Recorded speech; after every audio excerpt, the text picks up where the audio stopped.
conferences, edited books, and also he has supervised mentors, 40 PhD scholars, and 23 is awarded and 17 is ongoing. He is also the recipient of the Distinguished Alumni Award from the Manipal University in 2011. So ladies and gentlemen, please put your hands together for Professor P. Balachandra, the chair of this session, and the entire panelists. So without much ado, Professor Balachandra, it's all yours, sir.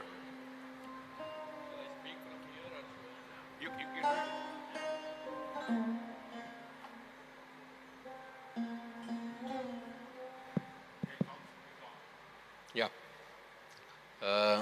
Good morning to all of you. As I was telling people, I am not a coffee expert, a coffee lover. Though, I have dealt with, various aspects of sustainability, from its three pillars, economic, social, and environmental, since many years. My life used to be very good, when I started teaching sustainability way back in 1998. Because hardly anyone knew about the term sustainability. I used to start from introductions, explaining the concepts. But over a period of time, everyone started becoming aware of the term, and it has become more like a fashion nowadays. People have different perceptions, different interpretations. But the challenges have become more. For me, I have to introduce sustainability from a different perspective. When you bring coffee into the context, it has impact from both sides. It has some impact on climate change and sustainability. It is also impacted by climate change. I think the climate change impact on coffee, I at least believe that it is more significant than its impact on climate change. As a sustainability preacher, I always, start my classes, by giving introduction with respect to conflict between consumption and production and its implications for sustainability. Any other commodity, it could be food, fuel, anything. Human greed, results in a significant increase in consumption. More the consumption, you will have more negative impacts. On the other hand, the economic systems, it could be government, industries, they want more production. So that there will be more consumption, there will be economic growth, growth in profits. I think this is a conflict. The climate change or sustainability requires everyone to reduce consumption, whereas economic objectives requires more consumption and more growth. How do we solve? Again, the distinction between, whatever my colloquial understanding, consumption is an outcome of greed, but coffee is exception. Its consumption is because of love of coffee. I think, and there is no end to that. You can have a cup of coffee a day or 10 cups of a coffee. Unlike, there is a feeling of satisfaction or accomplishment there. Any number of coffee. So this is a very, very significant challenge for the whole value chain of coffee. How we reduce the carbon footprints of coffee in terms of its whole value chain, as well as, enhance its productivity, growth, consumption, because it is loved by everyone, without impacting the climate change at large, as well as getting impacted by climate change at large. I will not take much time, giving these general introductions, but there are, very, very specialized technical talks on discussing about various aspects of coffee in its all forms, its different stages of value chain. I will start, introducing the speakers and allow them to speak. And also I would like to thank the organizers of this excellent conference, for giving me this opportunity. And I think we can start now. Just 1 minute.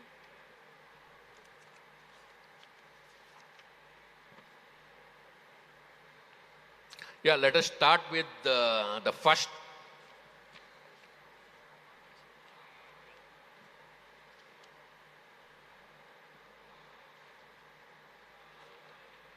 The first presentation of the day. Now the topic is on climate change and its impact on various sections of coffee value chain. This is a very, very important talk, and it will be given by Miss Reina Lang. And Reina Lang, she is a Senior Director, Sustainable Coffee Conservation International. As I said, she works at the Conservation International as the Senior Director of Sustainable Coffee.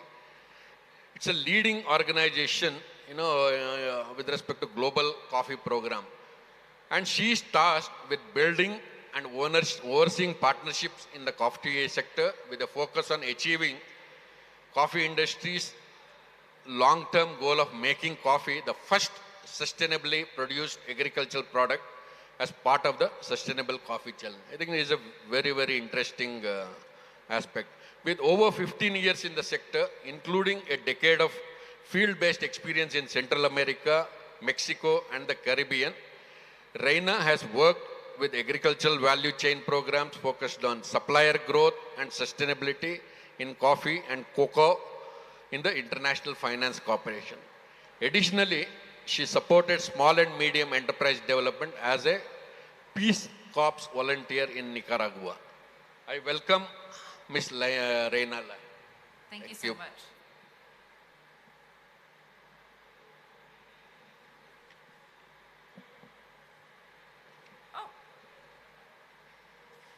Good morning, everyone. First of all, thank you to the event organizers for having me here. It's a pleasure to be on this panel with such distinguished colleagues. So my name is Reina Lang, and I lead our coffee program at Conservation International. Conservation International is a global environmental not-for-profit that works to protect nature for people. We have offices in 29 countries, but projects in over 100, and we work closely with over 2,000 global partners. So in coffee, we work at several different levels, direct with farming communities to promote protection alongside sustainable production, with corporate partners to embed science-based decision-making in their sustainability strategies, and then also at the sector level through the Sustainable Coffee Challenge to unlock ambitious commitments that drive scale at origin. So why am I up here today talking about climate change? In the lead up to the UN Climate Change Convention, COP28, later this year, the United Nations just released a sobering report about the world's progress in the fight against climate change. Regrettably, the world is falling short of the necessary actions required to halt the climate crisis. Climate change threatens people's lives and livelihoods and the integrity of ecosystems around the world. But we know that nature can help protect and shield us from climate change impacts. Furthermore, we know that land plays a key role in the climate system as an essential carbon sink because its surfaces, such as forest, regulate the planet's temperature and help to store carbon. But our land is under threat from pressures from deforestation, from urbanization, from agricultural expansion, and from unsustainable farming practices. Reductions in CO2, or carbon dioxide emissions, are seen as a key element in abating climate change. On the screen is a graphic from the Exponential Roadmap on Natural Climate Solutions, which Conservation International published last year and serves as a high-level guide to ensure nature meets the necessary carbon storage potential while supporting biodiversity and food security. The report notes that we must rapidly transition global land use to have the potential to meet the Paris Climate Agreement. This graphic shows that in terms of potential reductions, zero deforestation supply chains, so forest protection, and climate smart farming, or improved management, are important ways to reach that lofty goal. And that's where coffee can come in. While we see that there's increasing measures to mitigate climate change from government, we've been talking a lot this week about the EUDR and some of the policies that the European government have put in place in their effort to mitigate climate change. We've seen industry and even consumers take action on climate, but there's still more to be done. With the world on track to break the record for the hottest year in history, a 1.5 degree Celsius increase in the tropics is a near-term reality. And what does this mean for coffee production? We know that we will likely see an increase in pest and disease outbreaks. Ecosystem services, including pollinators, will be reduced. Water scarcity will impact production and processing, as well as access for communities. And we'll see a decrease, of course, in yield and quality, and ultimately economic stability for farmers. And overall, we'll see change in suitable area for coffee production. That change in suitable area will impact how and where coffee is grown. Higher temperatures could cause lower elevations to become less apt for coffee production, while areas at higher altitudes open up. And across the globe, many countries have those higher areas that will become suitable for coffee production that are currently considered forests.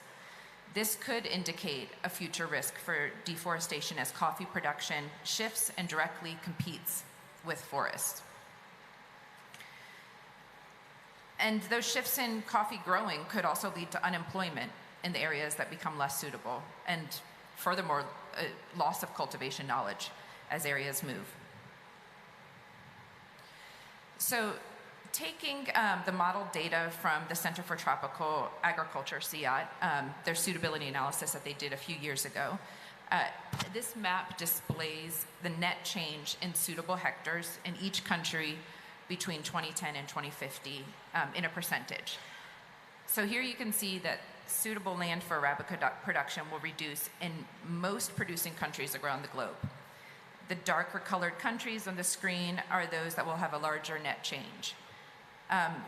Here in Karnataka alone, it's estimated that over 950,000 hectares will lose suitability, will become less apt for coffee production, which actually represents a 90% reduction.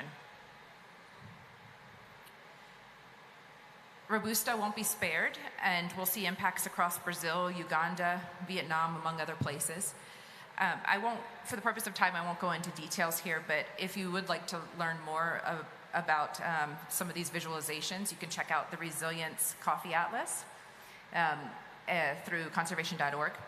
And you can see details on suitability. You can see that coffee mapped across biodiversity richness areas and areas that are also of important carbon storage.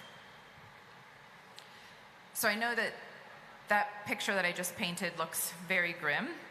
And you know, it does look quite catastrophic for coffee, but there will be enough area to produce coffee into the future.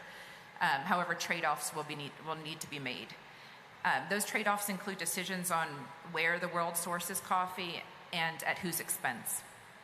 If action isn't taken now, these impacts could lead to consolidation of supply in countries of lower vulnerability.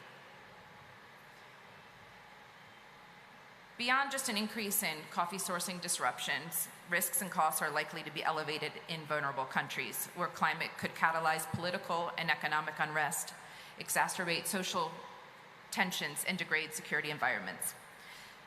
Here's just a depiction of some of the impacts that will be felt across the supply chain. We will see increased stress and decline in economic capacity of institutions to support their populations in adapting to climate impacts. At the community level, we'll see that competition for land and pressures on forests and even other crops that are vital for food safety and the economy. Potentially displaced communities and labor shortages. The trade will likely see logistical challenges from extreme weather events, damage to physical assets, and new costs to replace productive investments, infrastructures as coffee areas shift. Ultimately, this will lead to inconsistent supply and competition for volumes and quality of coffee. And for the consumer, they will have a reduction in coffee flavors and origin diversity options. So the challenges at origin are big, and there's need to tackle the issues from various angles. Here are a few things that can be done at the industry, farm, and government level to promote adaptation and mitigation efforts. I won't go into all the points, and I know there are a lot of them up there, and hopefully you can read them. Several of these things, some of my fellow panelists will also be speaking to. But we do encourage coffee companies to stay in the places that are vulnerable to climate impacts, engage in landscape approaches to address some of those climate challenges together beyond just their supply chain. Fund on-the-ground adaptation measures, provide incentives for adaptation. I think that's an important piece of any engagement strategy from the private sector. At the farm level, as several of the panelists will talk to about climate resilient varietals, I think that that's a very key element to help those farms and maybe even in some of the areas that will lose suitability to adapt and continue to produce. And then, of course, at the government level, developing policies that incentivize low carbon farming and conservation, and increasing collaboration with the private sector to help try and scale some of those impacts collectively. So I'll leave you just with one example of how we see adaptation and mitigation efforts can align at origin. So this is a map of Colombia. And Colombia has a national determined contribution to cut emissions and adapt to climate. In 2021, they revised their NDC and set out a plan to reduce emissions by 50% by 2030 and become carbon neutral by 2050 as a country. And this part of their plan includes heavy investments in adaptation actions in agricultural, forestry, and other land use. The sector in Colombia, the private sector and public actors, came together to sign in 2021 a coffee, forest, and climate agreement that aims to promote adaptation, mitigation, and resilience of coffee communities, and in addition to promoting sustainable intensification on coffee farms. The middle picture is the largest producing department in Colombia, Huila. Conservation International and many partners from organizations in this room are working closely in Huila with local authorities to promote territorial sustainability at the landscape, improving forest connectivity, protecting environmentally strategic areas, and also improving productive capacity. These investments and this alignment helps us drive funding and hopefully potentially scale efforts at the farm level, where some of those practices that I mentioned on the previous slide are critical to help farmers adapt. So with that, I will hand over to our next panelist. Thank you so much.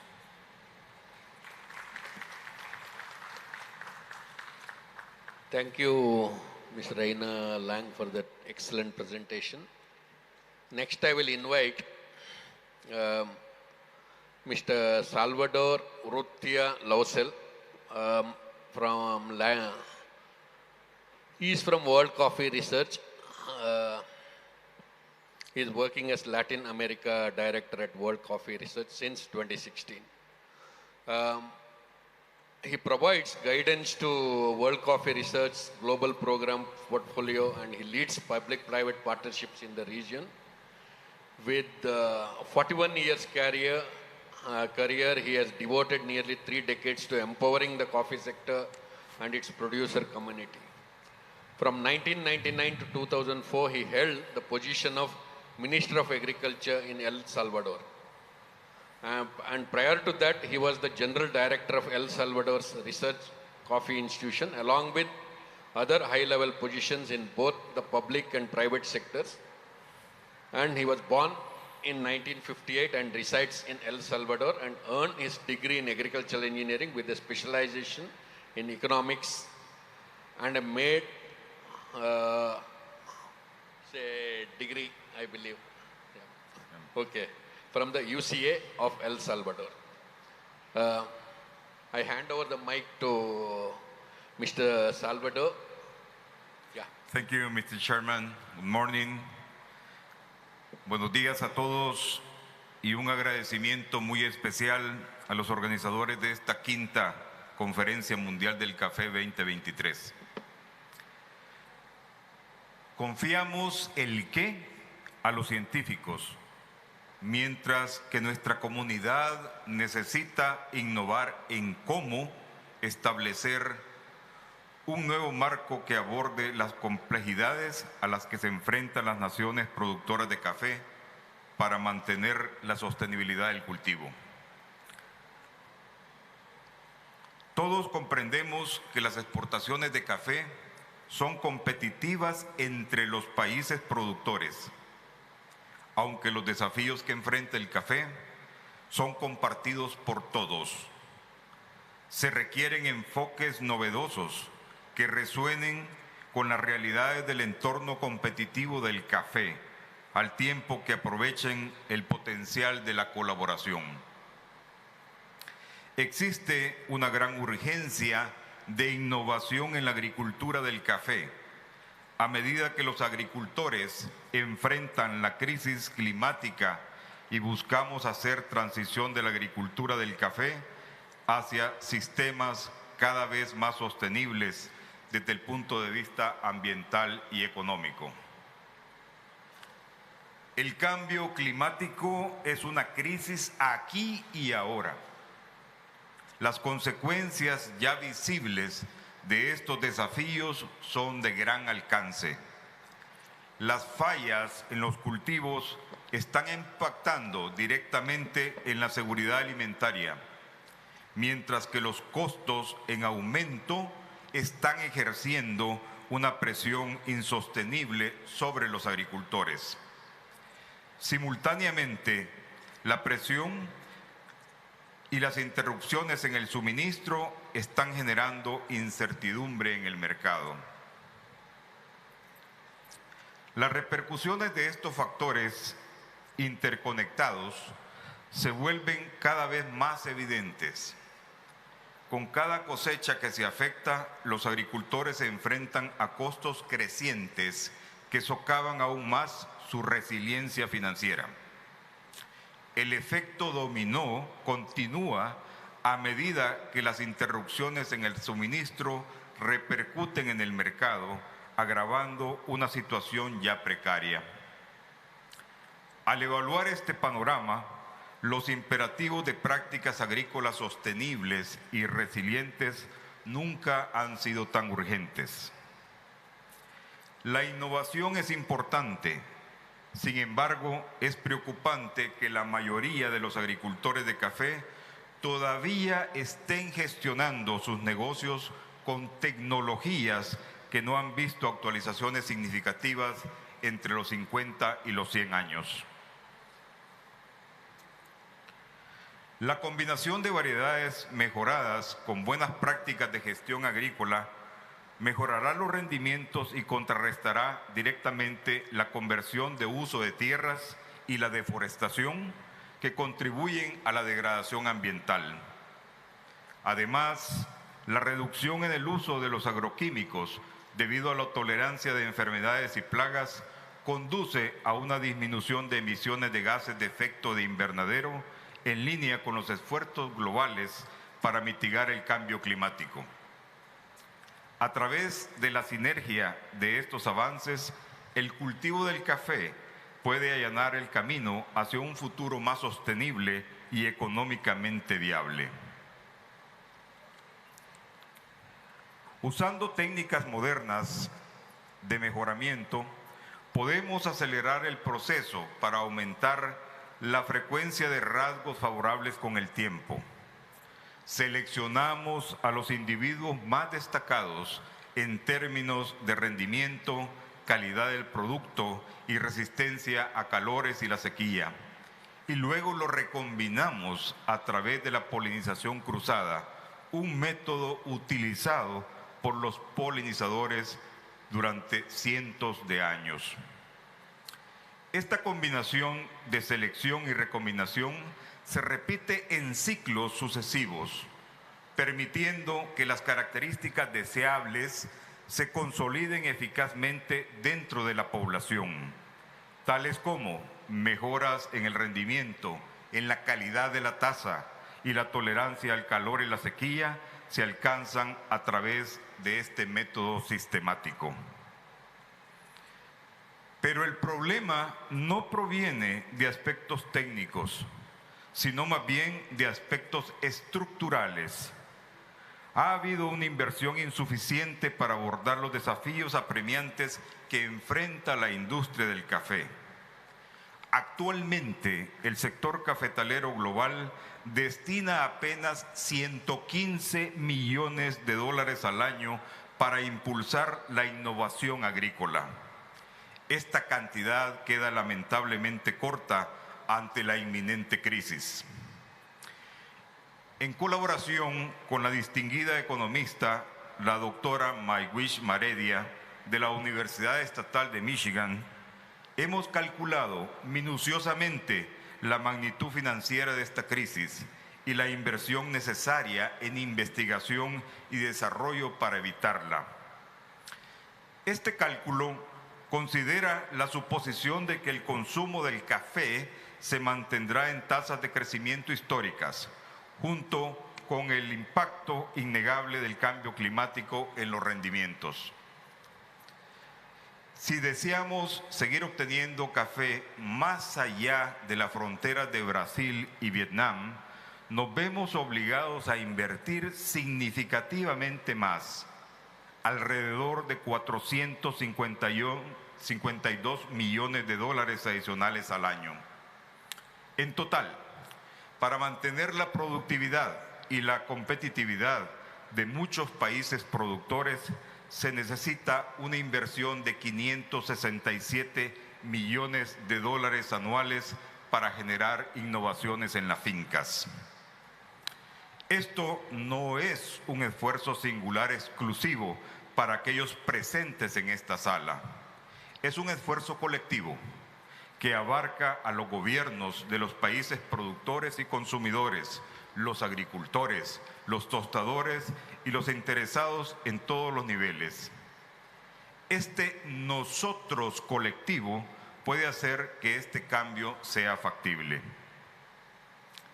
En este momento, el World Coffee Research está trabajando diligentemente para involucrar a los gobiernos de todo el mundo, fomentando una comprensión de esta urgencia. Nuestra participación colectiva en la industria también puede desbloquear fondos privados y públicos adicionales, reduciendo esta brecha de inversión. En el contexto del avance global, hay una verdad universal que resalta: para que los países, variedades e innovaciones puedan contribuir a la competitividad de la industria del café, deben ser competitivos por sí mismos, y cada país se enfrenta a desafíos específicos, lo que genera una paradoja. Mientras se esfuerza cada país en abordar sus problemas de manera individual, estos países, sin querer, renuncian a los beneficios de la colaboración científica. La búsqueda de soluciones en solitario puede, sin querer, oscurecer el panorama del progreso compartido. Para responder a la crisis climática, necesitamos construir un sistema más sólido, una red para la innovación, una que pueda resistir los desafíos y las demandas de nuestro mundo en constante cambio. No es suficiente centrarse únicamente en los resultados de la innovación. También debemos imaginar y fomentar todos los insumos necesarios.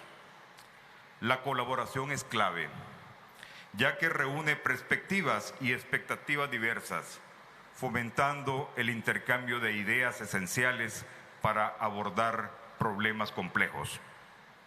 Las instituciones sólidas, como los institutos nacionales de café, son un componente clave de la red, ofreciendo marcos que fomentan la experimentación, protegen la propiedad intelectual y facilitan la cooperación. Sin embargo, nuestro plan no debería detenerse ahí. Los marcos de políticas, la educación, el acceso a datos abiertos y la participación pública actúan como pilares adicionales para respaldar la innovación. La innovación implica explorar nuevos territorios, probar cosas nuevas, y estamos conscientes que habrá frustración, fracasos y resultados inesperados, y todo esto lleva tiempo. Y dada la velocidad del cambio que tenemos ante nosotros, debemos pensar en cómo podemos acelerar nuestro progreso en la innovación. En el caso de una variedad bien conocida, como el catuaí, pasaron 50 años desde la primera polinización hasta que estuvo ampliamente disponible en manos de los agricultores de todo el mundo. A medida que miramos hacia el futuro del café, trabajar juntos de manera colaborativa ofrecerá la oportunidad de encontrar formas de acelerar los plazos de innovación para que no tengamos que esperar otros 50 años para la próxima variedad o innovación en la producción. Para lograr este ambicioso objetivo, el World Coffee Research ha concebido la Global Coffee Breeding Network, Innovea, una red mundial de colaboradores que trabajan juntos en varios países para mejorar los avances genéticos en el fitomejoramiento del café. A través de una sinergia única conocida como la competición, que combina la cooperación y la competencia, se impulsa un enfoque que no solo fomenta la colaboración entre los participantes, sino que también utiliza la competencia para catalizar el progreso aún más notable en la investigación y el perfeccionamiento del café. El sistema de competición nos permite asociarnos y colaborar con países y empresas que de lo contrario competirían ferozmente. La forma en que estamos organizando este importante trabajo de innovación es diferente en todo lo que ha ocurrido antes en el mundo del café.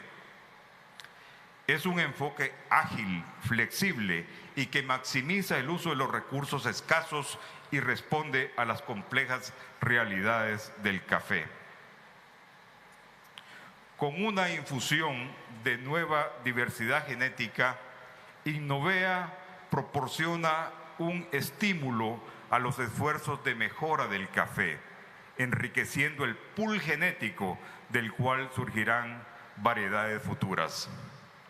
A través de esta extensa red, Innovea aumenta la tasa de la ganancia genética, incrementa el acceso al germoplasma mejorado, moderniza el fitomejoramiento del café a través de tecnologías y métodos de apoyo y fortalece la capacidad de los científicos nacionales y sus técnicas. Finalmente, es una solicitud formal que hago desde este podium a los presentes. Si tienen negocios en regiones o países donde el consumo de café genera importantes o significativas contribuciones a las economías, movilizar la inversión en ciencia agrícola a través de la promoción estratégica es crucial para impulsar un aumento en la financiación de la investigación y el desarrollo por parte de los gobiernos donantes. Al abordar la brecha significativa de 452 millones de dólares al año en la industria del café, se pueden lograr inversiones compartidas en niveles óptimos. Este enfoque no solo respalda la sostenibilidad financiera de la agricultura del café, sino que también promueve la diversidad de origen y capacita a los agricultores para prosperar. En conclusión, nuestro camino hacia adelante no está únicamente definido por los obstáculos tecnológicos, abarca una complejidad más profunda. Esto no es solo un problema técnico que enfrentamos, sino más bien una confluencia de desafíos sistémicos e institucionales que exigen nuestra ingeniosidad colectiva y cooperación para superarlos. Muchas gracias.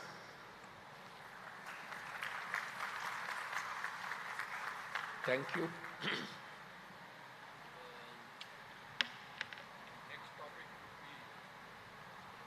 Impact of voluntary sustainability standards. Sorry. Yeah, I repeat, the impact of voluntary sustainability standards or eco-labeling on sustainability of coffee sector. And this would be presented by Dr. Madhuri Nanda, Director, South Asia Rainforest Alliance.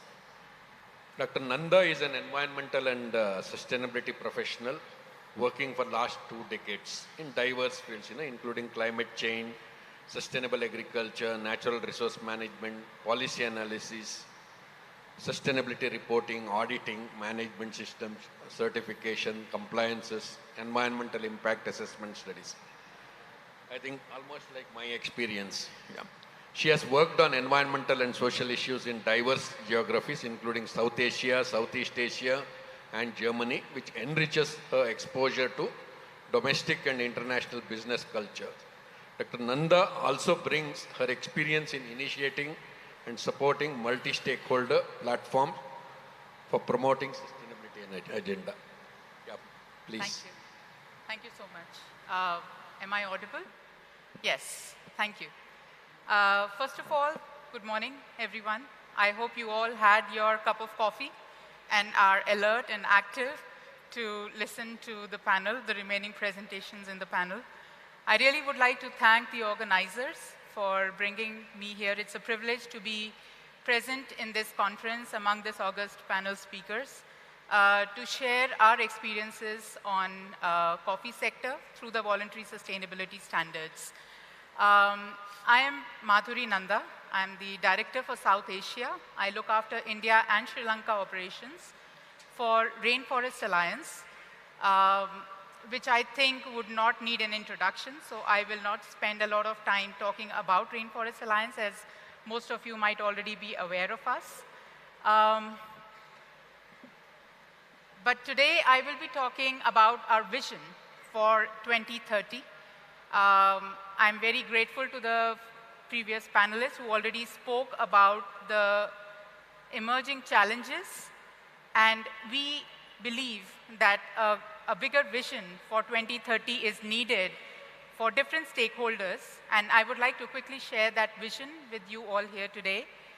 And of course, talk about how the voluntary sustainability standards have contributed to sustainable coffee in India and globally. I would also like to touch upon quickly on the challenges and the positive impacts from the certification programs, and also quickly take the landscape level approaches in addition to the farm level interventions which are needed to address the pressing global challenges that we've been talking about. And I would conclude with a regenerative agriculture approach to sustainable coffee farming, which is the central theme of this conference that we all are participating in today. Well, we all are aware that about various challenges that are pressing today's agriculture sector. We have about 4.2 million hectares of primary tropical forests which have been lost. About 25% of the global emissions are caused by agriculture sector, forestry, land use, and 4 out of 5 people in the extreme poverty are living in rural places. Now this really places the context on why it is really important for us to collectivize ourselves, our initiatives, and look at how we can bring a sustainable agriculture sector, and today we are talking here about coffee. We are at a turning point, and that's the reason why our vision for 2030 is looking to speed and scale the impacts, because we have already seen the impacts of climate change. We have seen that the current efforts are not enough, and we need more resources, even financial resources, to put in the research, as Salvador just mentioned. So in order to bridge all of these gaps, we need to act at a scale and at a speed so that we are able to manage these things. In terms of voluntary standards, coming to the major topic, we have third-party assurance programs. You might be aware in 2018, Rainforest Alliance and UTS merged together.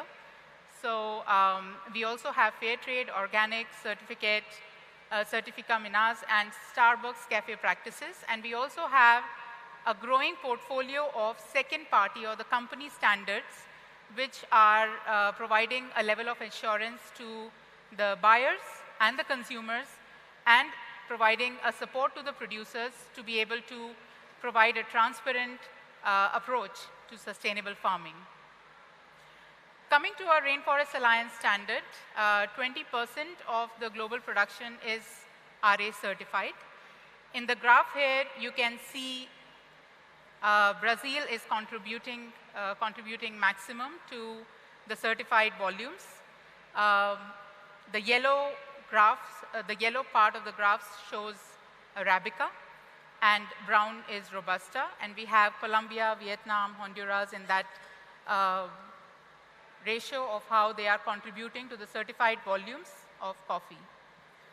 The global sale of Rainforest Alliance certified coffee has decreased by 14% in 2022.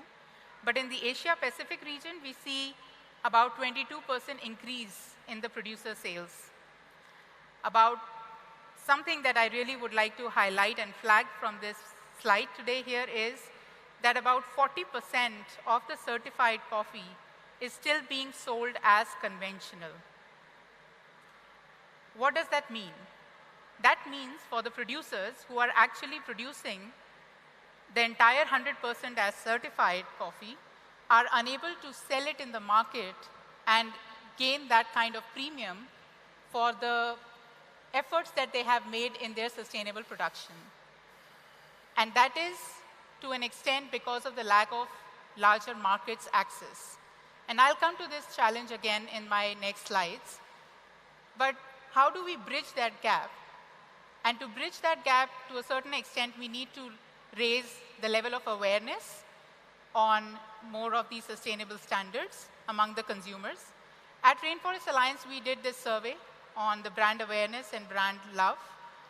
And we see in US, UK, Germany, and Netherlands, how much are the consumers aware about the Rainforest Alliance seal, as an example. And we try to analyze how much are they willing to pay more for sustainable coffee or a sustainable tea or any sustainable commodity. And we see that in US, for example, 49% of the consumers are willing to pay more. We have not done this kind of survey in India, but we do want to do this kind of survey going forward.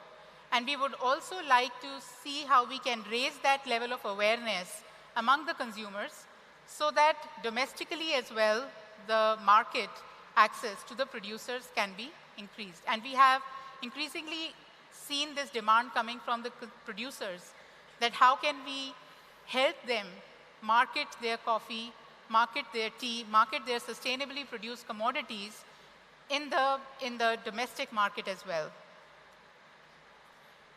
Coming back to the sustainability challenges, from our certification program, we basically see there are some of these are some of the challenges,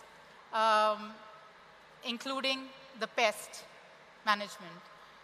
The higher incidence of pests and diseases in the coffee sector is impacting the productivity and hence the business of the producers. We are also seeing waste management as one of the key challenges, deforestation and conversion. lack of effective grievance mechanism. There are a lot of social issues also where we see that they are still present, and how voluntary standards can contribute to the addressing of social issues. In terms of our new standard, we have an approach of assess and address. Earlier, we had more of a pass-fail approach, where if you have, for example, a child labor employed, you are not qualified as a certified member of a certification program. But now, we are looking at an assess and address approach, where we find that there are social issues, and they cannot be addressed in one go. So how do you assess those issues and address them jointly to see a plan, a mitigation plan, a remediation plan, to see how you can help the producers to overcome these social risks in their, for the supply chain actors in their supply chains, and for producers in their farms.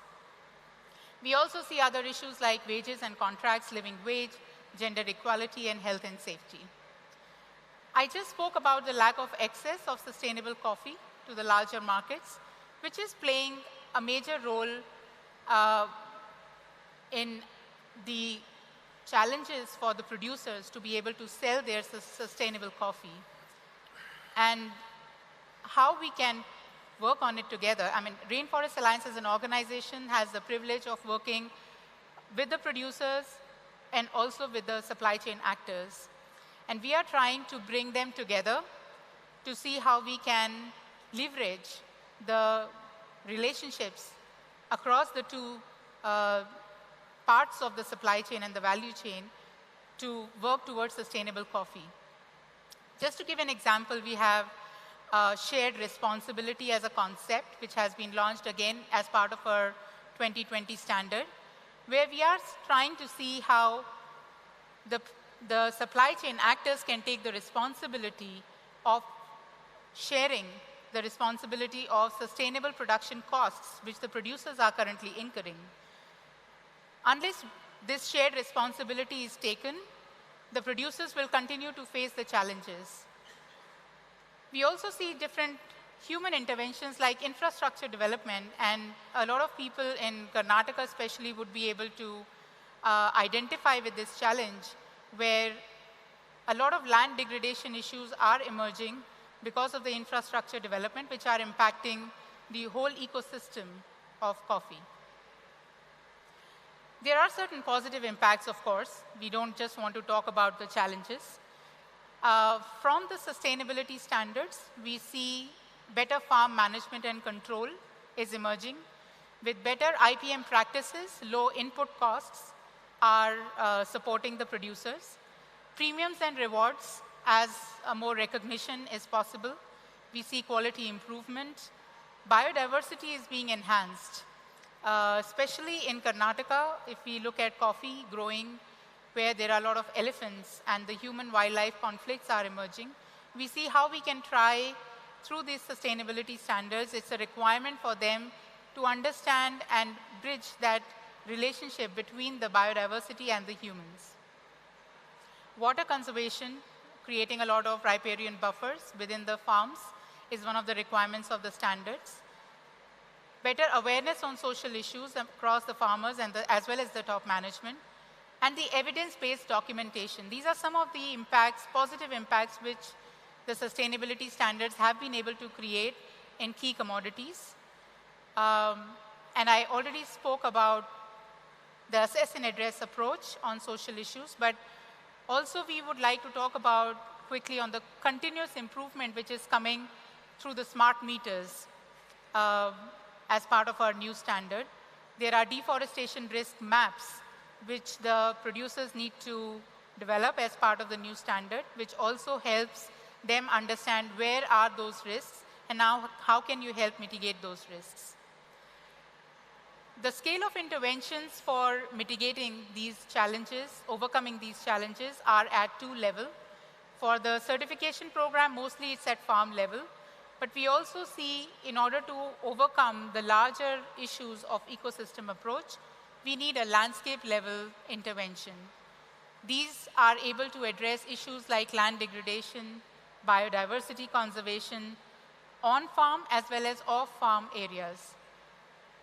It also helps mobilize greater investment for the overall ecological improvement, and hence it's important to look at how can we bring in the farm level as well as the landscape level interventions to bring the greater change. I would just like to mention about one of our projects which we are working at a landscape level, just as an example, along with UNEP as an implementation agency, United Nations Environment Program, which is funded by Global Environment Facility, GEF. It's a 5-year project where we are looking at AP and Karnataka region to address the issues of land degradation and biodiversity conservation. Of course, in Karnataka, the major, the priority of the project is on coffee, and sustainability standards becomes one of the tools on how we can overcome these challenges. As a last point, I would like to quickly mention on the regenerative agriculture aspect. As part of a new strategy, Rainforest Alliance is looking at regenerative agriculture as a core mechanism of taking our approach towards sustainability forward in agriculture. Our standard has been, our certification program has been looking at regenerative approaches for the last 35 years already. But now our focus is primarily on farm and forest biodiversity, primarily agroforestry, looking at water conservation, climate change, adaptation, resilience, and mitigation through climate-smart agriculture, improving soil health through pesticide use reduction, and improving productivity and livelihoods. With these, we are looking at regenerative agriculture approaches. And just as an example, a coffee scorecard was developed jointly with Nespresso, in which we developed jointly with different stakeholders in the sector of coffee to see what are the key parameters around environment and social, which could be measured, monitored over a period of time to qualify different producers in the range of, to categorize them into gold, silver, and bronze category, so that the supply chain actors like Nespresso can look at their supply chains and see how they can target their producers to move from the category of bronze to silver and silver to gold. And it's a sustainability journey, which is something this kind of scorecard can help the supply chain actors to work jointly with their producers. This is my last slide. And I would like to just mention what my previous panelists also spoke about, a joint effort that is needed for us to work with different stakeholders in order to bring a transformation in the coffee sector towards sustainability and managing this pressing challenge of climate change going forward. And I hope that the SDG goals that we have been looking at for stakeholder engagements is able to provide that kind of impact that we are able to move forward. With that, I thank you very much for your patience. And for any questions, please feel free to connect with me, and I'm also going to be around in this conference. Don't forget to drop in at our booth at the conference and also at the Growers Conclave tomorrow, where we would be taking a deep dive into the coffee scorecard and the regenerative agriculture approach that I just mentioned about. Thank you so much. Yeah. Thank you, Dr. Nanda. Next, we'll have a presentation by Dr. Aaron P. Davis. He would be speaking on the use of alternative coffee species in an era of accelerated climate change. Was it too boring? Dr. Davis is a senior research leader, Crops and Global Change, Royal Botanic Garden, Kew, UK. His research is focused on coffee as documented in a broad range of scientific publications, including those on the naming and classification of coffee species, molecular, DNA studies, conservation, climate change, agroecology, and sustainable development. He is a leading authority on coffee species and has traveled widely in Africa and Madagascar to study coffee plants in the wild and in cultivation. His ongoing work includes the use and development of wild and underutilized coffee species, particularly within the context of climate change adaptation and sensory diversification. Yeah, please.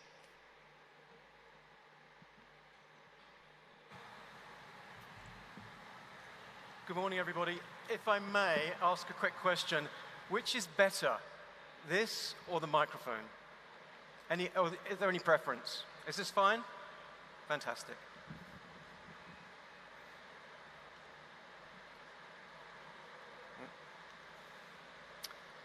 So good morning, everybody. My name is Dr. Aaron Davis, the Royal Botanic Gardens Kew.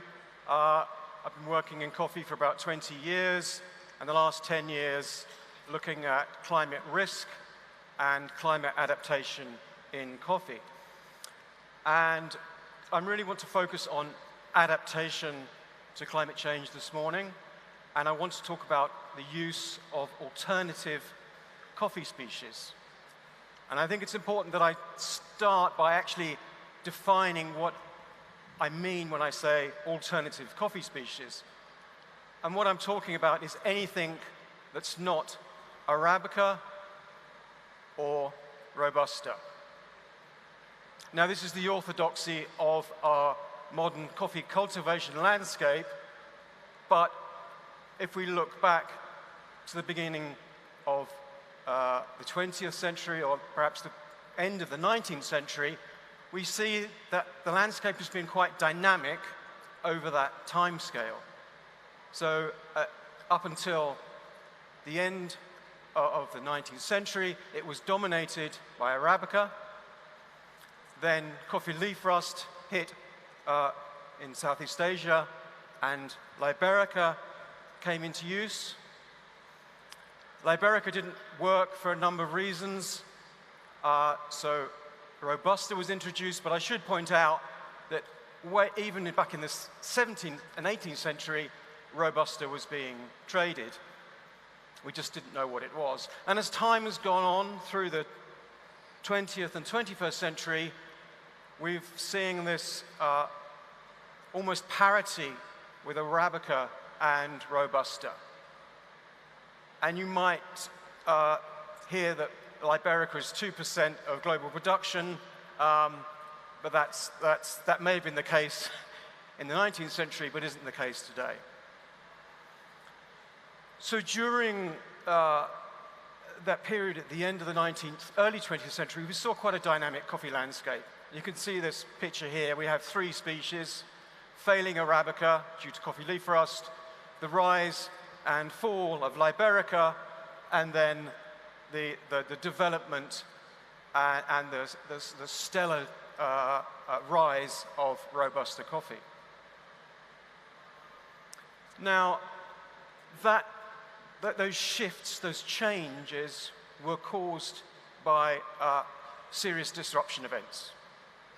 And that's mainly due to diseases, of course. But now we're facing another major disruption event, and that's climate change. And we've heard from our other speakers this morning exactly what that means. Now, I'm not going to go into the detail on the impacts and the risk of climate change. This is the study we published last year, only to say that there are nearly 200 studies now on the impact of climate change, and it's clear that it's not great news. There are some opportunities, of course, but I think it's very clear that the impacts are real, they're happening now, and they're projected to worsen.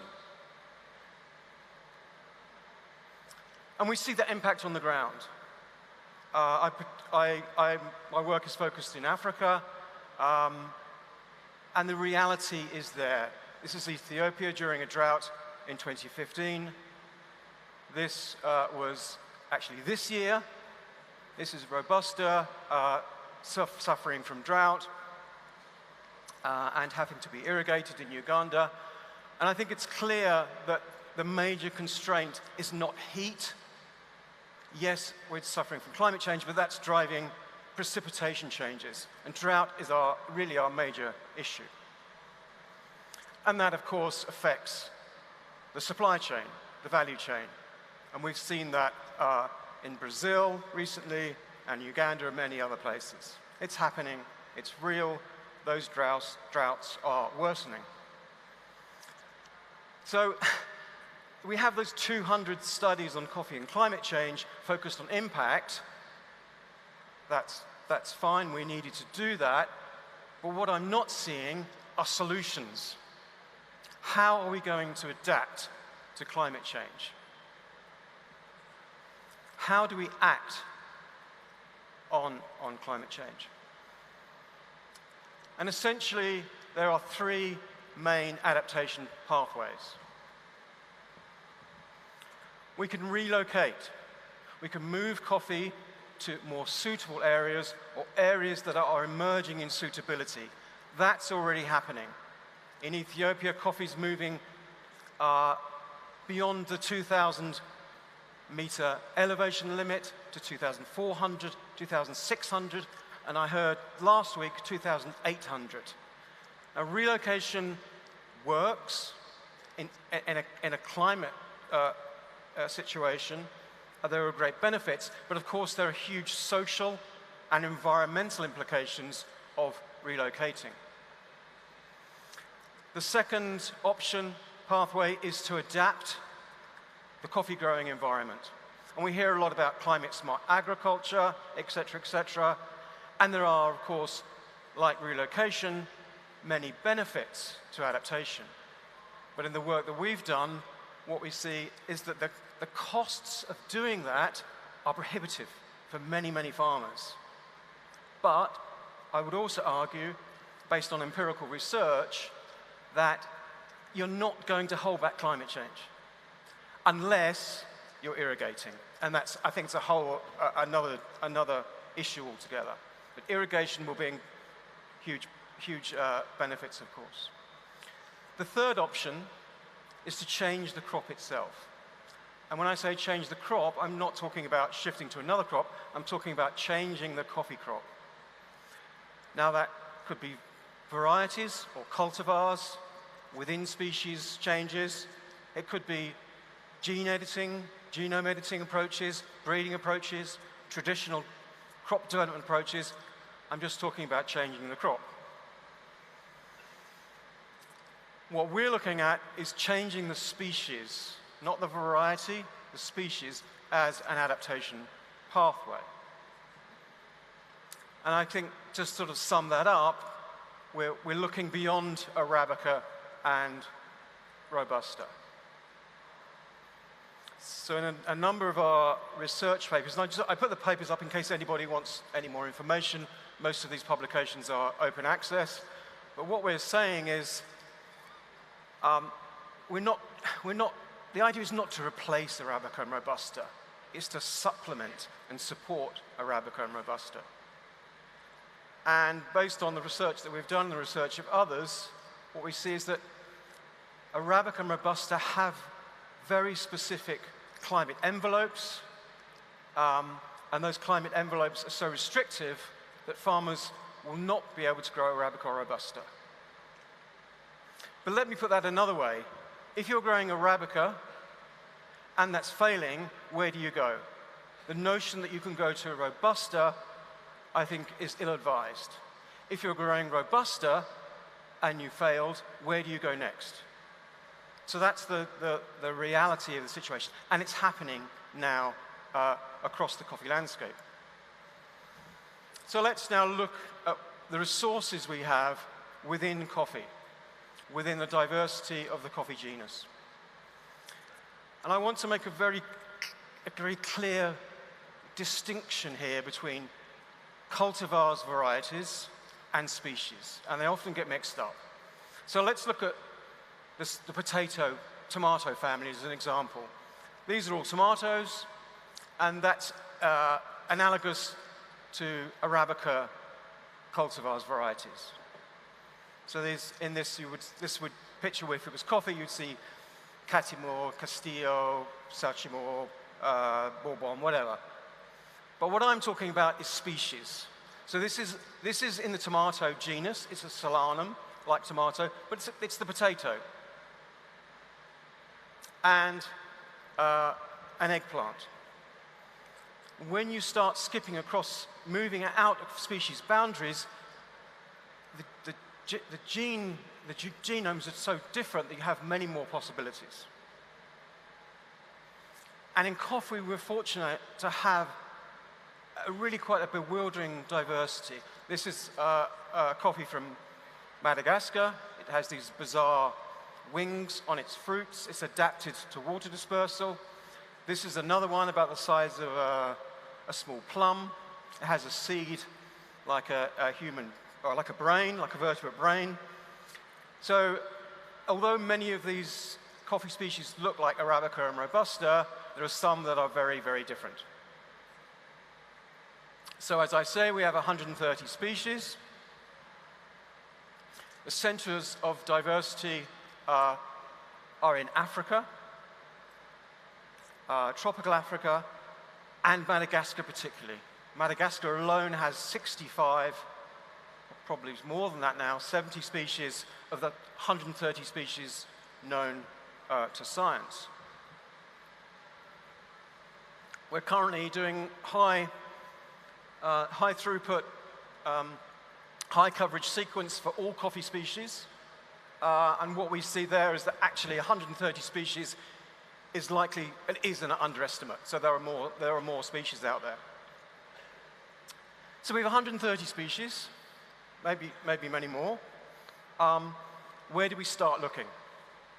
So we are looking at candidates that have not been used for coffee production before, but for us, we need a shortcut. We don't have a lot of time. Let's look at those species that are in cultivation or were once in cultivation, say 100 years ago, those sort of lost, forgotten, underutilized species. So if you look at Arabica and Robusta, 99.9% of global production, and the rest, these other species which are underutilized crops, partially cultivated, or forgotten species, that's less than 0.1%. And I would actually say it's probably less than 0.01%. So there's a number of species here. I've got 9 species. In the workshop this afternoon, we're going to be trying species 3 to species 9. I think it's the first time it's ever been done in one place, and a few other species as well. So let's be practical. Let's look at some of the candidate species that might provide us with adaptation solutions for farmers. This is a study we published in 2019, and we were very keen on refinding Stenophylla in the wild and understanding its potential based on cupping reports from the early 20th century which said this coffee was better tasting than Arabica. That's enough to make anybody in coffee interested, I think. So Stenophylla coffee has a history. As I say, it was cultivated at the end of the 19th century, early 20th century, at small scale in 3 countries in upper West Africa, was exported to Europe, and then died a death in the early 20th century because of low coffee prices. This is a picture taken in Trinidad. As you can see, this is next to Demerara sugar. It's a nice, small, compact bush. It's not a great picture. It's over 100 years old, but that's quite a productive bush. It's not Arabica or Robusta, but it produces a crop, a useful crop. These are the cherries, the black cherries. This is from Reunion Island in the from the Sirad germplasm collection. They're producing a washed coffee from this here. And this is a collaboration we had with Sirad in 2020. And what we did in this study was to push out an Arabica cupping sample to 30 judges. Blind tasting.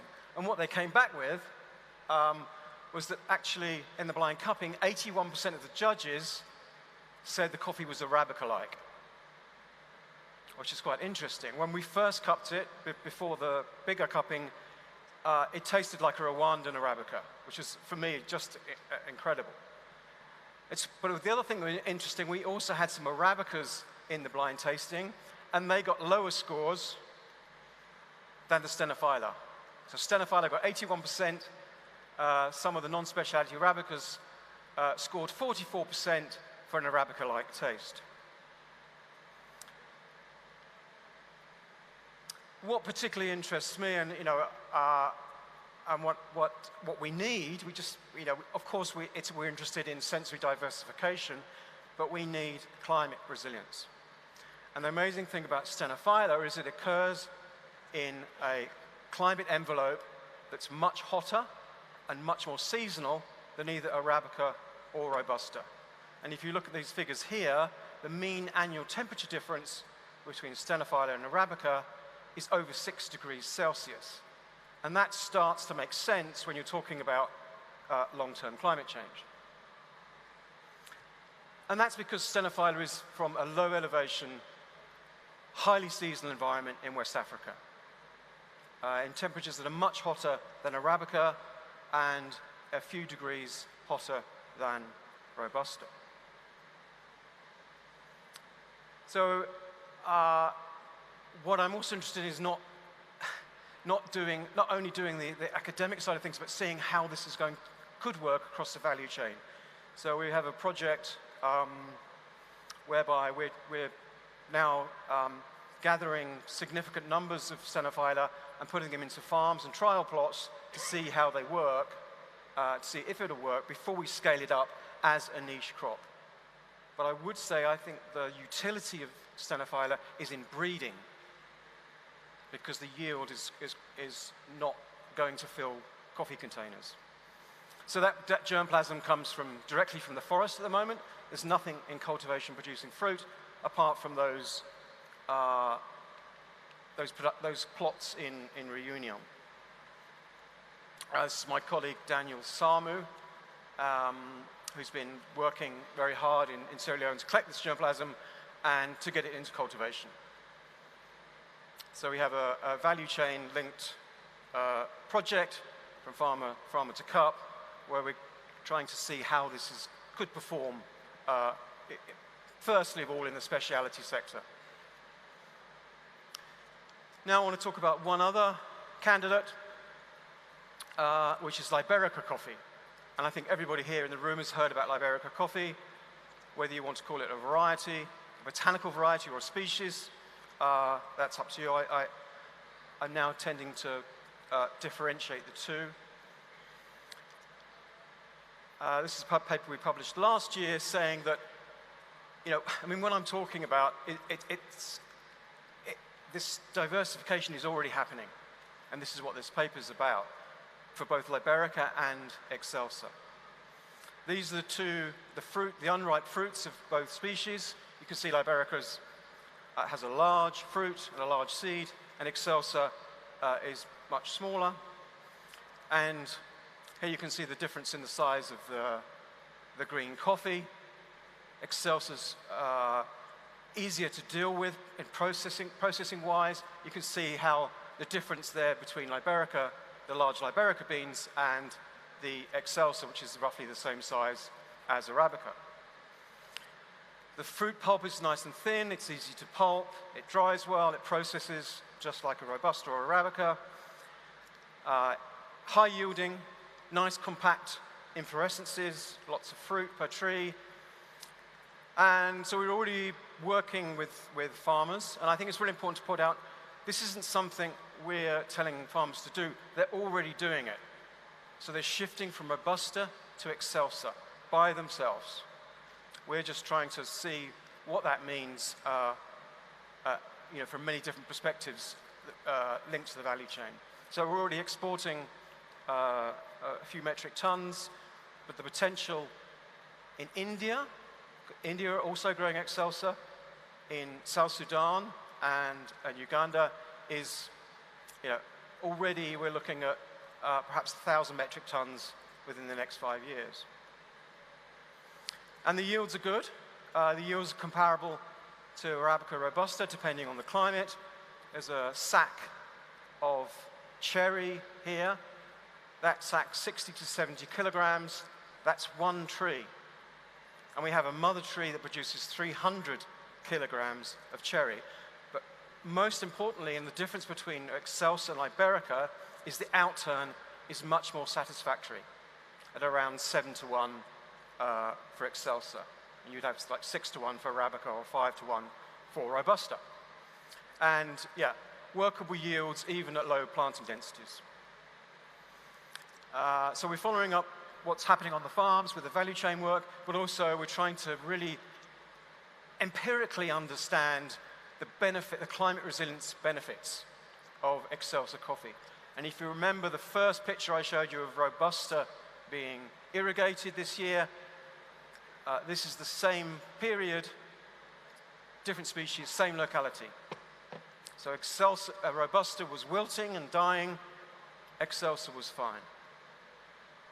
And I must say a considerable credit to colleagues in Uganda who are doing these field trials. They're making a fantastic job of it.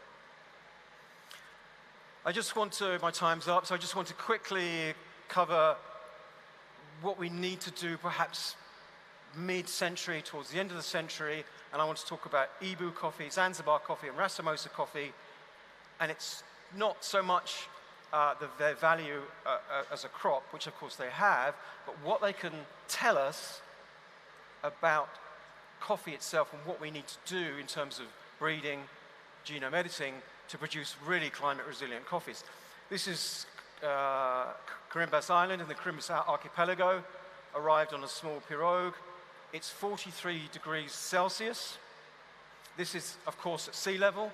There's the sea. Turn round on the beach, and they're drying Zanzibar coffee, Ibu coffee. It withstands a 5-month drought period, very high temperatures, a very low rainfall requirement. And Racemosa coffee, its sister species, is rather similar, and there'll be a talk tomorrow by Charles Dennison on Racemosa coffee. The problem with this coffee is the yield and the bean size. And if I had more time, I would explain that, in terms of our modern era of genome editing, it's easier to change those characters than it is to make something like Arabica or Robusta more climate resilient. And if we look, this is where Robusta and Arabica come from. This is where Racemosa and Ibu coffee come from. Much warmer than Arabica, much drier than Robusta. And this is where we may need to be towards the end of the century, mid-century. Summing up then, I think it's important to realize that Arabica and Robusta have limitations. You can't push those species into another climatic zone without either interbreeding or some very, very severe genome editing. It's just not possible. These species have their limits, and you can't easily push them beyond that unless you do something really profound. So there's been articles like this in some of the main media channels. We must embrace new and resilient beans. It's already happening, and it's also happening here in India. So some great potential, I think, within the diversity of coffee species, and we've heard about the key biodiversity issues and deforestation. At the same time as we're realizing the huge potential in these coffee species, we're now able to say that 60% of those coffee species are threatened with extinction. And something like Stenophylla, if we'd waited 10 years, we're assuming that actually it wouldn't have been there if we'd been doing it 10 years later. Deforestation is so rampant in many key tropical countries. And I'll end there. Thank you very much.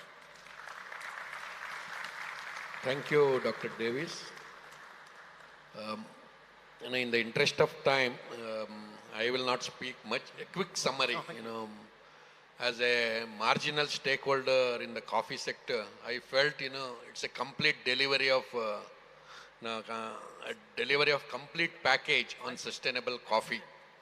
Almost every aspect, of the value chain, farm, business, consumption, you heard, all kinds of things, in terms of solutions to make coffee sustainable in the long run, in terms of minimizing the climate change impact, adopting various innovative solutions, need for R&D investment, diversification of the crop as well as the species, certification of coffee. At least I believe that all of these things, will make sustainable coffee available for all the consumers like us. Now we have in approximately 25 minutes, and we have a structured panel discussion with two panelists, as well as I hope we'll get opportunity to take few questions from the audience. Now I would like to request Mr. S. Sudhindra, is the Managing Director, NKG India Coffee Private Limited, to make his remarks. You can also briefly introduce yourself. I don't have your profile. You want to go there or, yeah, or you can do it from here. Yeah. Yeah.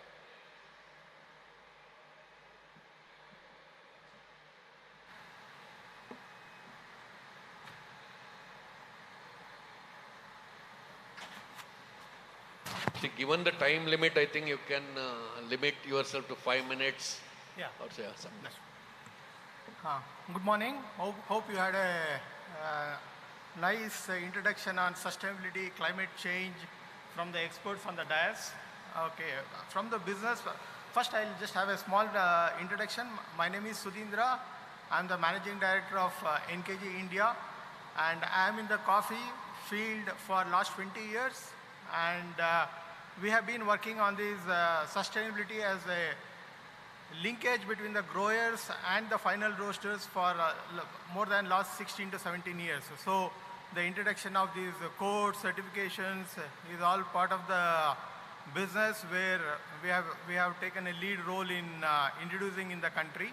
And we also given a market linkage to most of these initiatives that has been taken. So one side, these codes are coming, another side there has to be linkage. So we act as a link between the growers and the final roasters with these requirements which is coming up. And coming back on the topic on climate change and sustainability. So I'll just limit myself to remarks on the Indian coffee. So as far as Indian coffee is concerned, it is sustainability grown and it is grown in a forest. So whatever the risk we have been talking about in these areas is non-existing in India. And when we talk about regenerative agriculture practices, these are all already imbibed by the planting community here. And some of the initiatives by the government in terms of the water and the water disposals are excellently implemented in India. And I think India, as far as India is concerned, we are far ahead in these type of the topics. I think we have done an excellent job. Planters have done a lot of job on this. And I think Coffee Board has also done a lot of research on new varieties and to address the present issues. And I think we are proud that as the Indian coffee industry, we have done very well in addressing the sustainability issues. And I think coffee is grown in shade in India. So I think probably all over the place we indulge in enchanting shades of the Indian coffee. So the coffee is grown in India in the shades, and this is one of the only countries where the coffee is grown with the shades. And I think the coffees from India, we always been promoting that it is a sustainable coffee in the long run. And with this remark, I leave the dais. Thanks for the presentation. And I think one issue which really want to be addressed is instead of the new varieties. So more research has to be because all these planting takes 6 to 7 years to yield. Farmers would have spent a lot of money in planting it. So to address any research, if it happens on addressing the current pests or the diseases issues, that will be the great thing. So that will be in the short term, will help the growers in the whole thing. And as a value chain, we are here to support the sustainability initiatives. Thank you very much. Thank you. Now I request Professor Sunil Nautiyal, for quick remarks of 5 minutes. Then I think we can go back to some specific questions. Huh? Yeah. You can. Yeah, thank you.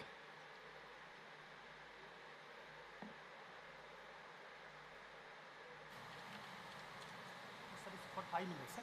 5, okay. Good morning, and very outset, I would like to thank International Coffee Organization and Coffee Board India for giving me this opportunity. My name is Sunil Nautiyal, and I come from Institute for Social and Economic Change, Bengaluru. And this is my parent institute, and now I moved to Himalaya. I'm heading an institutions under Ministry of Environment, Forest and Climate Change, named GB Pant National Institute of Himalayan Environment. And attending this conference has given me lots of hope that what could be done as far as injection and introduction of coffee with relate to Himalayan landscape is concerned. Dr. Rena, your lecture was really made me to think that when you had said that now under changing climatic conditions, the traditional areas under coffee cultivation may go down, and there is an emergence of new areas where we need to look at how to explore the opportunities to introduce coffee into such areas. So India has all privileges. We have very diversified landscapes. Definitely Himalaya could be one of, but not in higher Himalaya, but foothills of the Himalaya and northeastern Himalayan region could provide a kind of environment and landscape for coffee introduction. Dr. Salvador, you have mentioned that there is a gap worth of $452 million as far as coffee sustainability in coffee is concerned, coffee cultivation is concerned. But here in India, we have many, very different issues, many, challenging issues. Our farmers in India are facing acute problem due to the damage incurred by wild animals. And unfortunately, we don't have sufficient funding to support farmers and to replenish the loss which is incurred due to increased frequency of wildlife attack on the coffee farming. For example, I would like to give you an example that in Ponampet taluk of our state Karnataka, very small taluk, number of incidences were reported 1,760 roughly in last 5 years. And compensation was given approximately 11.5 million rupees. So it's coming 5,500 rupees per case. If you divide by 5 years, it's only 1,000 rupees. So farmers, and majority of the farmers which are victim are our small landholders. So here, I think our stakeholders and our government and other CSR institutions should also come forward to look into this issue so that our farmers, are given, their concerns are addressed, and the loss is minimized while providing additional support to them. Madhuri Nanda, Dr. Madhuri Nanda, your presentation, yes, regenerative agriculture in coffee, and very interestingly, voluntarily sustainability standard and environmental sustainability of coffee farm to landscape level. I think this is very much important to be addressed. And lecture by Dr. Davis, I think this is really very important. What I feel also, we are working in now alpine ecosystems. There are many, I'm not talking about coffee here, but recently I have read a paper in biological conservation that alpine species have adjusted to change climate, implying older seeds may not be, may be unsuitable for future use.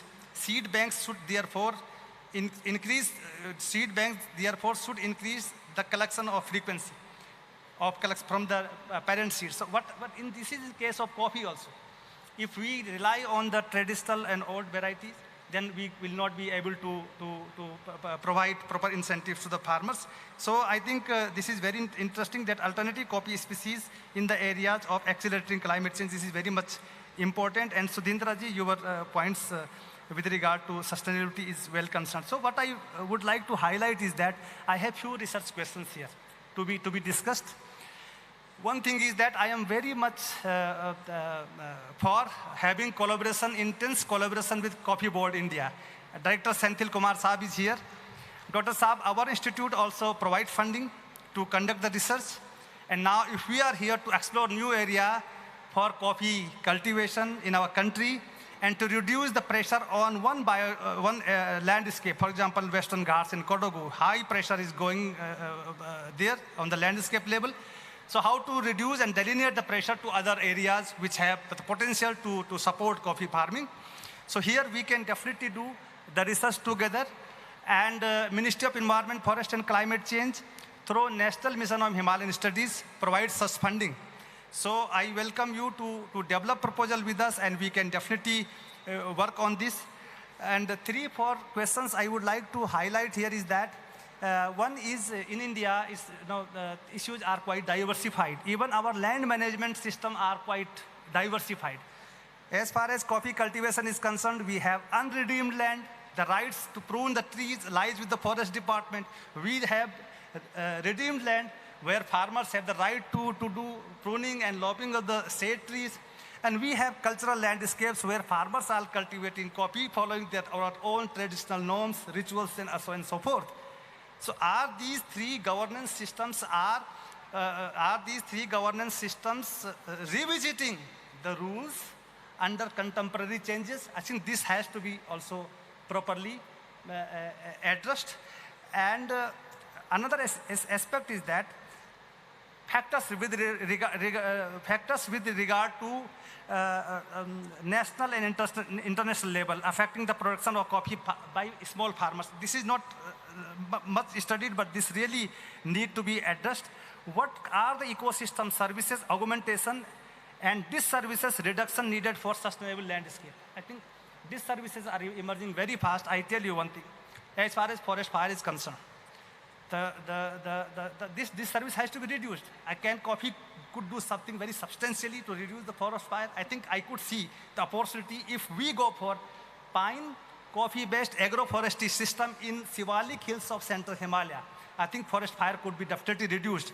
Well, I can do one thing is that, Dr. Senthil Kumar Sahab, we can have a meeting with the Honorable Forest Minister of Uttarakhand to initiate this discussion and to take this discussion forward for real executions in the foothills of the Himalaya.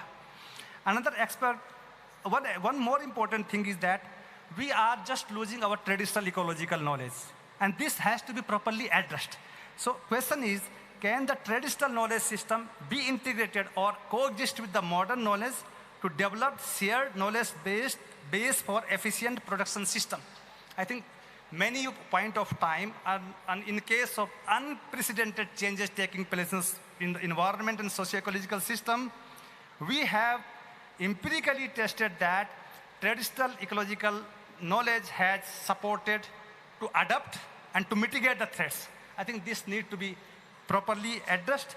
And last point, sir, how the farmers can take real-time decision holistically in every aspect of coffee production, processing, and marketing with minimum ecological impacts.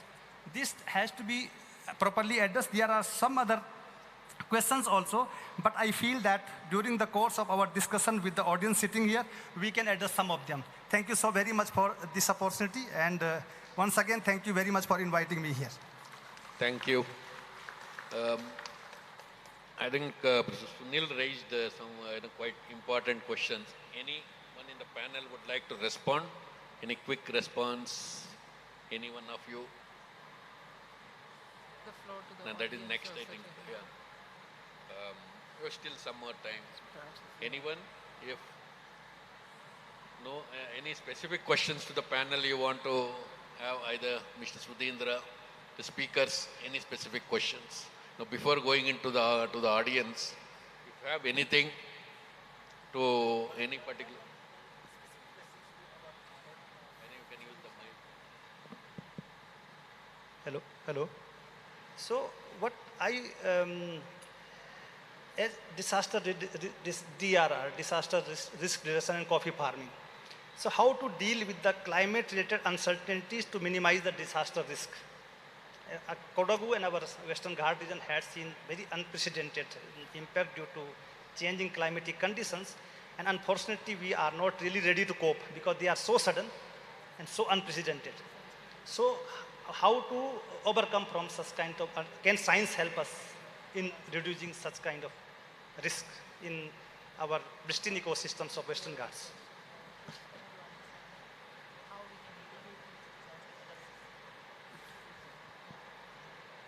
No?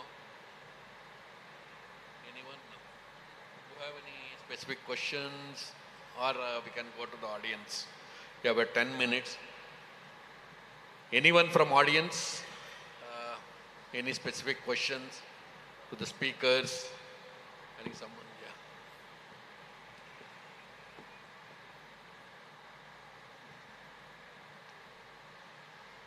yeah. As a small farmer, in India, we cultivate coffee in shade. Our economical stability is very in a difficult situation now. Whenever the farmer is in difficult, the first decision he takes up is to cut down timber. It will be a great loss for the nature. What will be the, is there any rainforest incentives for the farmers from the region of Coorg, Chikmagalur and Hassan? We are helping the nature so much that we give a lot for the environment. From the last 3 years, we are facing heavy rains, and our economic stability has gone down. In coffee farm has gone down. Hi. So the Rainforest Alliance certification program really talks about biodiversity, and agroforestry is one of the elements. You know, as you know, traditionally coffee farming in Karnataka is already in a shade grown with a high agroforestry. Conventionally, it has been growing like that. We completely understand the reason why you're saying because of the economic situations, the harvesting of timber might happen. But as part of the standard, we look at how can you have sustainable harvesting to make sure that the biodiversity in the region continues to stay while, for example, planting, so different kind of agroforestry designs are possible within the coffee farms. For example, planting of fruit trees so that you can, to manage the economies of scale. How can you have fruit which can be harvested and add to the income so that there is a better income diversification without impacting the environment in a bigger way. I think we can have a more detailed one-to-one discussion. If you can have some time, please feel free to drop into our booth at the conference exhibition area, and we can have more detailed discussions there. Thank you. Just to complement that, I think I'm not familiar with Indian policy. However, I've seen in other countries where governments and even private sector have implemented what's called payment for ecosystem services. So providing a value for biodiversity or for protection. And so in addition to on-farm options about how do you diversify income, I also think that there's a lot of opportunities for exploring more holistically payment for ecosystem services.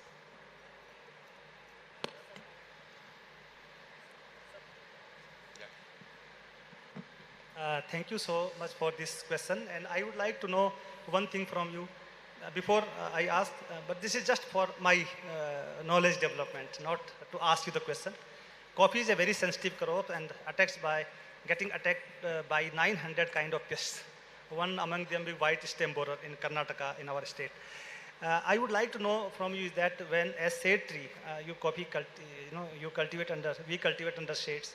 So what kind of, have you introduced exotic species? Are you still managing to cultivate coffee under native tree species? So based on your experience in the field, have you noticed the pest attack under native tree species or exotic tree species? Because this kind of information is very, very much required. Not only shade, but other attacks are there on coffee. Shade is one among them. If not properly done, then it's impact the production. But another pest can also attack if there is no proper management of the canopy. So I think this also need to be investigated properly, in my opinion. Yeah, next question. Good morning. I'm Dr. Kushalappa, former Dean of the Forestry College, but currently leading the Biotaku Farmers Producer Company. Question for Madhuri and also Conservation International. We've been certified as a group, but what we're seeing is into payments for the farmers. We are certified, we are investing a cost on certification, but ultimately what we get is not probably worth the effort. That's what the farmers' perceptions are. What do you see in future, the growing demand for these certified coffees, both within and outside the country? And ma'am, you're talking of the PES system. Probably Costa Rica and few other countries have gone into the PES payments, but in India, per se, as of now, we've not seen much of traction happening in the PES sector also. Please help us to, there could be a rainforest itself could help in marketing of the coffee. Certification is one part, but the next level is trying the groups to market the coffee as certified rainforest coffee.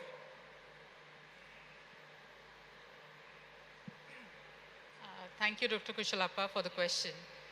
I think it's important to understand that as a certification program, we provide certain criteria which need to be met to be able to qualify yourself as a sustainable producer. We do understand, and I also briefly mentioned about it in my presentation, that there is a challenge for the producers also because of the gap of 40% of the certified coffee which is currently being sold as conventional, because of the lack of market. But I think as an organization, it's very difficult for us to work alone on the markets. We do have a very strong, a bigger network where we work with the supply chain actors as well. And that provides us a better leverage to work with them and bring them to source sustainable products, sustainable coffee, tea, and other commodities. What I would think, unless different stakeholders, once again, as my concluding point was, we need to work jointly and together on this. It would not be possible for one organization alone to find the solution, whether it is bringing consumer awareness, whether it is trying to understand how can you bring the brand awareness, how can the companies and the Rainforest Alliance, for example, we are trying to also work with some of the cafes and joints to see how we can bring the story, the sustainability story to the producers, to the consumers who are buying and having that cup of coffee in a cafe, so that they can value and they can understand that their contribution is going back to the producer. So it's entirely about the traceability which the standard is able to provide. But I think it's again important for us to work together to see how we can create a better market.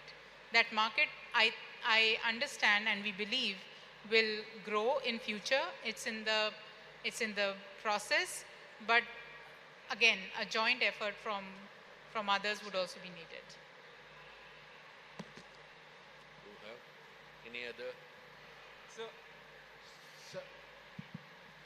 Sir, my question is to Arun Davis, sir. Sir, you have represented different species of coffee along with Arabica and Robusta, other resinous species.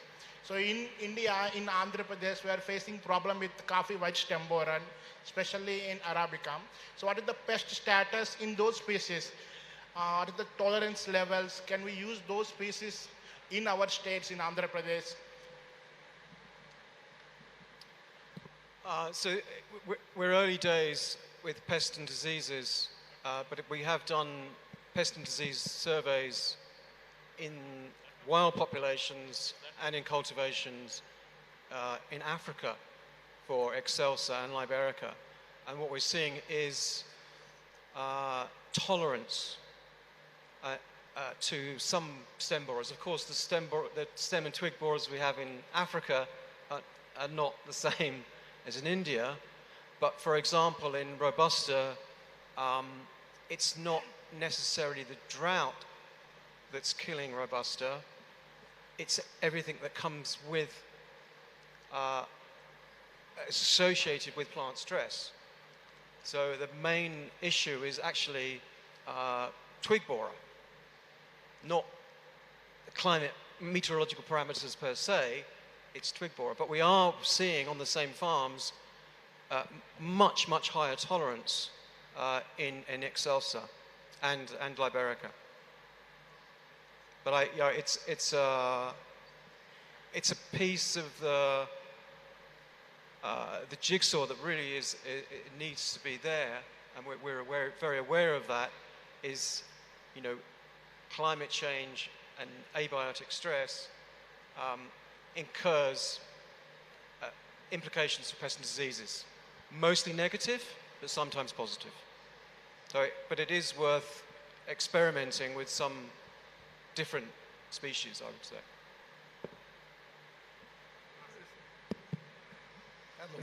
I think maybe last question. Yeah.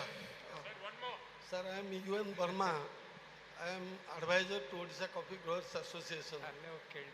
Actually, our coffee plantations in the Odisha is a state in the Indian subcontinent.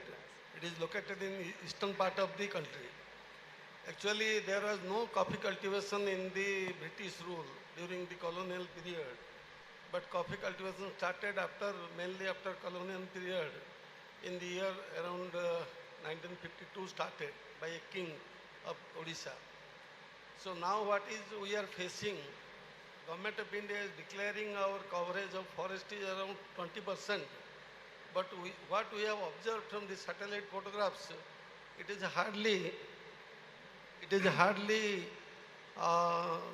12% is covered if you are taking the photograph in the summer months.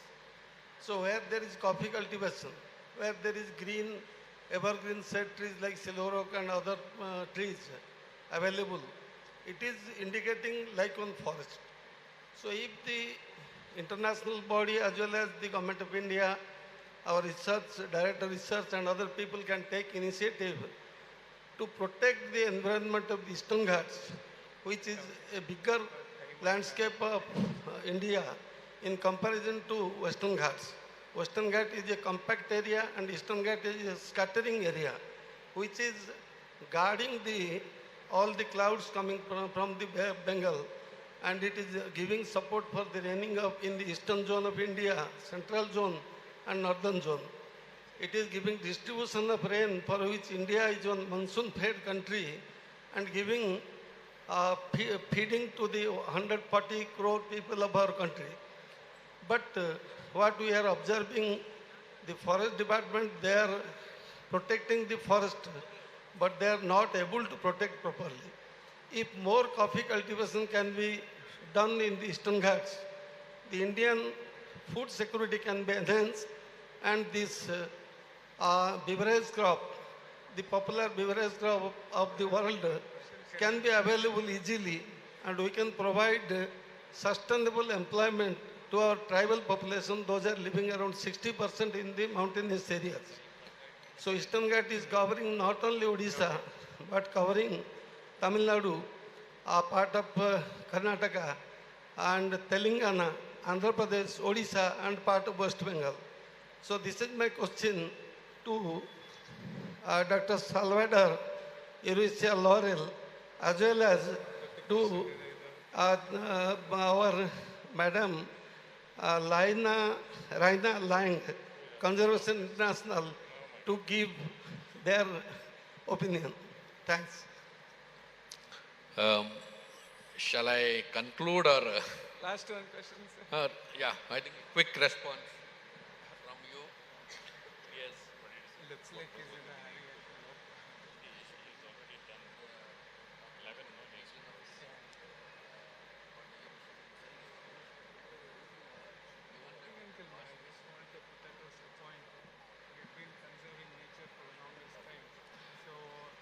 You have any inputs to give, or you can have one-to-one discussion afterwards?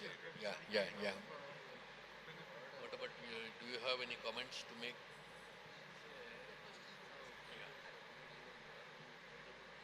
Thanks for your very valid point that there's also a need to be focusing on the eastern areas of India as well. I would encourage you, there's a lot of great organizations that work on conservation and production here in India. Rainforest Alliance, of course. There's also IDH that is looking at kind of landscapes and sustainable production. And I'd encourage you to seek out some partners that are here to help you think about what you can do in the Eastern Ghats. And I think just to add to what Lina just mentioned, the landscape level intervention that I briefly mentioned about, this project that we have from Global Environment Facility, it's actually looking at Eastern and Western Ghats both. So we are looking at some of the districts in Andhra Pradesh as well, and we are looking at the entire, it's commodity neutral. So we are looking at coffee, cashew, whatever is being grown in that region, and trying to see how we can promote sustainable agriculture in line of maintaining biodiversity and reducing land degradation in those areas. So more and more projects and investments are coming in that way as well. Yeah, because of lack of time, I think let us conclude this Q&A session. I think you will have opportunity to discuss at a later. Already we have overshot by 5 minutes. Thank you, sir. Before your final comments, sir, And I don't have any. I think it was a very, very well diversified session, covering all the aspects.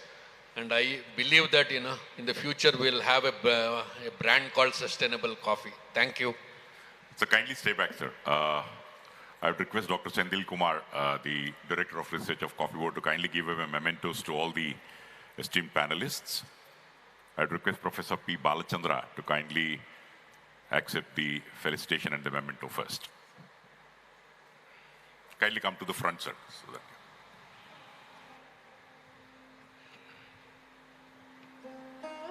Ladies and gentlemen, Professor P. Balachandra steering this particular session. Thank you, sir.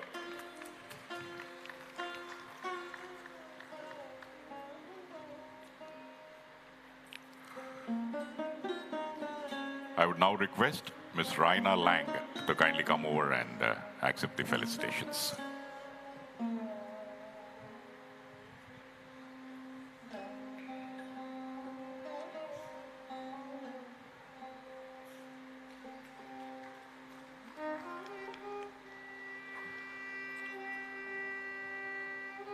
Thank you, ma'am. And now I would request Mr. Salvador Urrutia Lausil to kindly come over.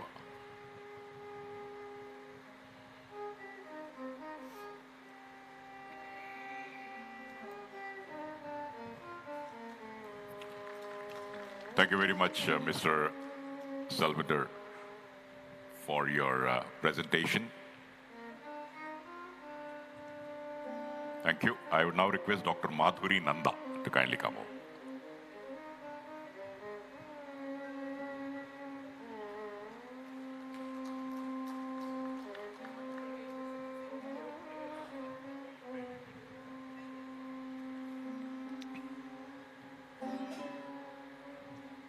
Director, South Asia Rainforest Alliance. Thank you, ma'am. Dr. Madhuri. I would now request Dr. Aaron P. Davis, Senior Research Leader, Crops and Global Change, Royal Botanic Gardens, UK.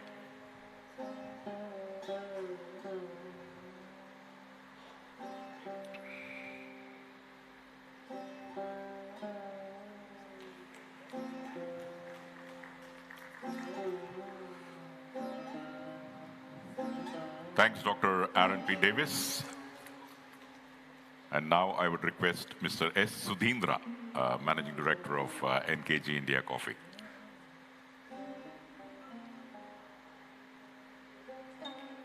Thank you, Shri Sudhindra. Yeah.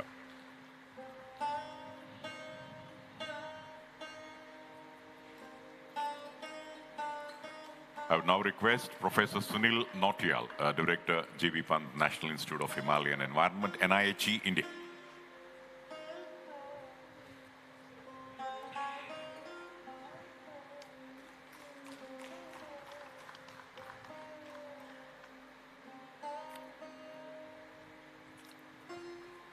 Thank you very much. I would now request Dr. Sendil Kumar and the panelists to kindly come forward for a group photograph. So as the group photograph is being taken, please note the next session will start in another 15 minutes time. And importantly, next session also, we have Professor Fabio who's going to talk in Portuguese. So if some of you want any headsets to be taken, next 15 minutes time is there. Please go back, collect your headsets, because and one more speaker also may speak in a language other than English, so it will be helpful. In addition to Mr. Fabio, if anybody else speaks in a language other than English, so please collect your headsets, but do not forget to return it after the session is over. So see you all in the next 15 minutes. Thank you very much. Have a great time.